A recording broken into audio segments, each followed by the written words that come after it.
नमस्कार मेरे प्यारे बच्चों। हमने लेसन पढ़ा था मोशन ऑफ द अर्थ।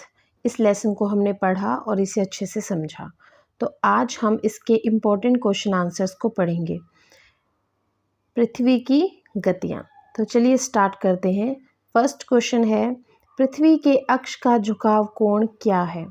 तो इसका उत्तर बनेगा, सूर्य की परिक्रमा के दौरान पृथ्वी एक और कुछ झुकी रहती है और यह जो झुकाव का कोण है वो है 66 सही 1/2 डिग्री। दूसरा प्रश्न है, घूर्णन और परिक्रमण को परिभाषित कीजिए।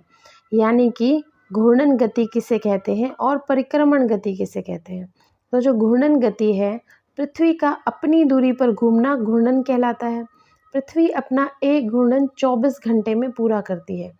इसी से दिन और रात बनते हैं। तो प्रश्न ये आ सकता है कि दिन और रात किस गति की वजह से बनते हैं? वो बनते हैं घूर्णन गति की वजह से।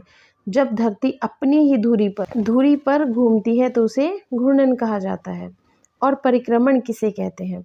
सूर्य के चारों ओर स्थित कक्षा या कक्ष में पृथ्वी की गति को परिक्रमण कहते हैं, जिससे ऋतु परिवर्तन होता है। अगला प्रश्न है, लीप वर्ष क्या है? यह वह वर्ष होता है जिसमें फरवरी माह 28 के स्थान पर 29 दिन का होता है। इस प्रकार लीप वर्ष में 365 दिनों के स्थान पर 366 दिन होते हैं। लीप वर्ष प्रत्येक 4 वर्ष में एक बार आता है।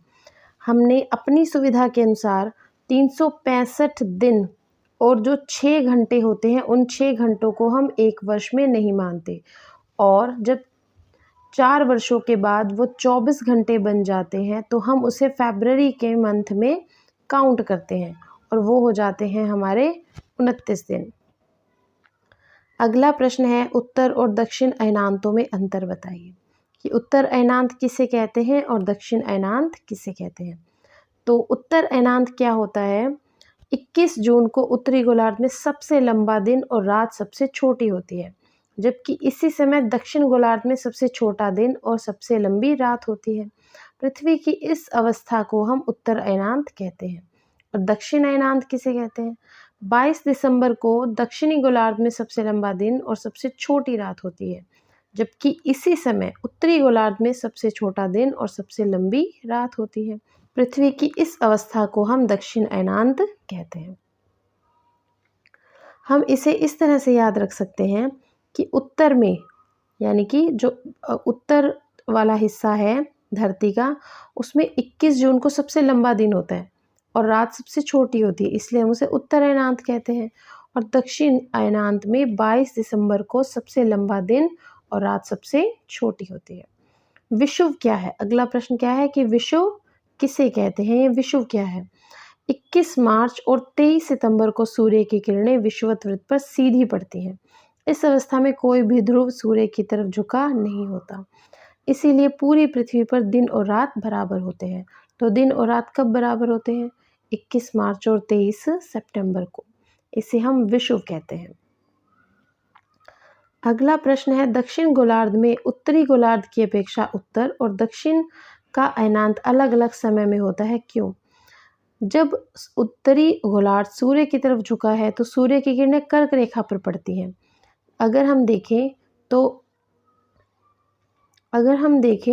अगर ये हमारी पृथ्वी है, ये हमारा विषुवत वृत्त है जो 0 डिग्री पर है, ऊपर कर्क रेखा और यहाँ नीचे दक्षिण में मकर रेखा होती है, कि जब सूर्य की किरणें कर्क रेखा पर सीधी पड़ती हैं, इसीलिए उत्तरी गोलार्ध में ग्रीष्म ऋतु होती है, क्योंकि जहाँ सूर्य की रोशनी सबसे ज़्यादा जाएगी वहाँ गर्मी होगी।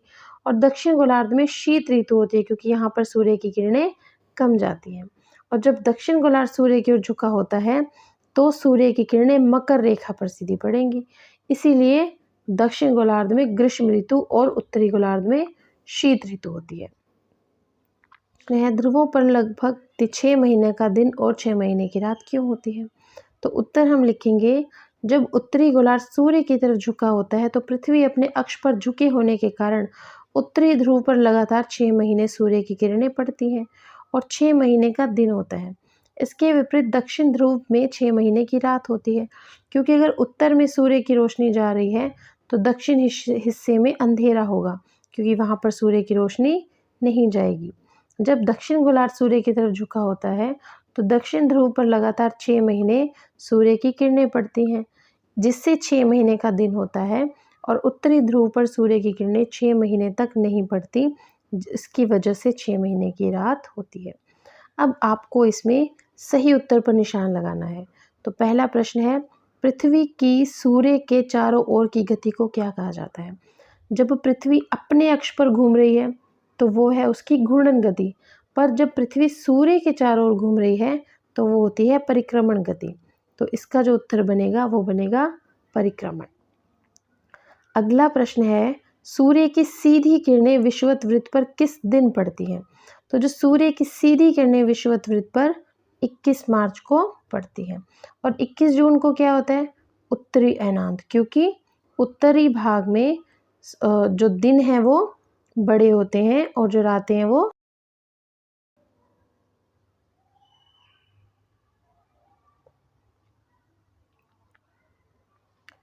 अगला प्रश्न है कि गर्मी में क्रिसमस का पर्व कहाँ मनाया जाता है? जब हम क्रिसमस का पर्व मनाते हैं, यानी कि उत्तरी भाग में जब क्रिसमस का पर्व मनाया जाता है तो 25 दिसंबर को मनाया जाता है, और 25 दिसंबर को उत्तरी भाग में क्या होता है? सर्दी होती है। परंतु जो दक्षिण के हिस्से हैं वहाँ पर क्या होती है? गर्मी होती है। तो गर्मी में क्रिसमस का पर्व कहाँ मनाया जाता है? ऑस्ट्रेलिया में। ऋतुओं में परिवर्तन पृथ्वी की किस गति के कारण होता है? ऋतुओं में परिवर्तन पृथ्वी की परिक्रमण गति के कारण होता है, क्योंकि ऋतु परिवर्तन तब होता है जब पृथ्वी सूर्य के चारों ओर चक्कर लगाती है। और दिन और रात कैसे बनते हैं? दिन और रात बनते हैं पृथ्वी की घूर्णन गति के कारण। अब इसमें आपको खाली स्थान भरने हैं। एक लीप वर्ष में दिनों की संख्या कितनी होगी? एक लीप वर्ष में दिनों की संख्या 366 होती है, और साधारण वर्ष में 365 दिन होते हैं। पृथ्वी की प्रतिदिन की गति को क्या कहा जाता है?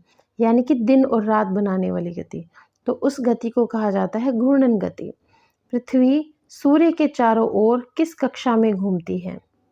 पृथ्वी सूर्य के चारों ओर स्थिर कक्षा में घूमती है और दीर्घवृत्ताकार पथ में घूमती है। अगला प्रश्न है,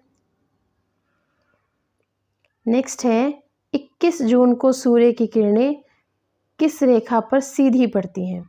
तो जो 21 जून को सूर्य की किरणें हैं वो कर्क रेखा पर सीधी पड़ती हैं। नेक्स्ट हमारे पास है, ऋतु में दिन छोटे रहते हैं। शीत ऋतु में दिन सबसे छोटे रहते हैं, क्योंकि दिन लंबे होते हैं 21 जून के आसपास, या 21 जून को सबसे बड़ा दिन होता है, और तब क्या होती है? गर्मी होती है। तो इस तरह से हम इन चीज़ों को समझते हैं और करते हैं।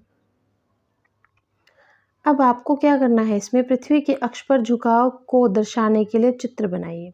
अगर हम इसे देखते हैं, हम मानते हैं कि ये पृथ्वी है और ये हमारा विषुवत वृत्त है जो 0 डिग्री पर है। कर्क रेखा हमारी 23 से ही 1/2 पर है, और मकर रेखा भी, पर ये दक्षिण में है और ये कर्क रेखा उत्तर में है। ये हमारे ध्रुव हैं, उत्तरी ध्रुव और दक्षिणी ध्रुव। ये उत्तर ध्रुव हो गया, ये हमारा दक्षिणी ध्रुव हो गया, यानी कि साउथ पोल हो गया।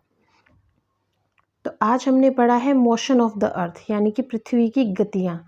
ये हमारा जो पृथ्वी हमारा आवाज़ 6th क्लास की बुक है, उसकी 3rd लेसन के इम्पॉर्टेंट क्वेश्चंस हैं।